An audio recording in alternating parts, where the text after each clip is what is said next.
मित्रांनो, सोशल मीडियावरती अनेकदा वन्य प्राण्यांचे लढाईचे व्हिडिओ व्हायरल होतात. मात्र तुम्ही कधी कोळ्याला सापाची शिकार करताना पाहिले का?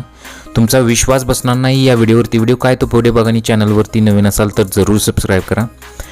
या व्हायरल व्हिडिओमध्ये स्पष्टपणे दिसत आहे की एका कोळ्याने कारच्या टायरवर आपले जाळे बांधले होते, ज्यामध्ये साप अचानक अडकतो. तर साप या जाळ्यातून बाहेर येण्याचा प्रयत्न करत असतो, पण त्याला ते जमत नाही. यानंतर जाळ्यातील कोळी सापाकडे पुढे सरकतो आणि त्यानंतर दोघांमध्ये भांडण होते. कोळ्याच्या जाळ्यात अडकल्यानंतर सापाला हल्ला करण्याची संधी मिळत नाही आणि तो शांत होतो. यानंतर साप या जाळ्यातून कसा बाहेर पडला याबाबत अजून काही माहिती नाही, परंतु तुम्ही इथे बघू शकता की हा साप त्या जाळ्यात अडकून त्याचा मृत्यू झाल्याचे इथं दिसत आहे. असा अंदाज अनेक जण बांधत आहेत, परंतु साप अजून मरण पावलेला आहे की नाही हे इथं कळत नाही. सध्या सोशल मीडियावरती हा व्हिडिओ चांगलाच प्रचंड व्हायरल होत आहे. सोशल मीडियावरती अनेक व्हिडिओ व्हायरल होतात, त्यातील हा व्हिडिओ थक्क करणारा व्हायरल झाला.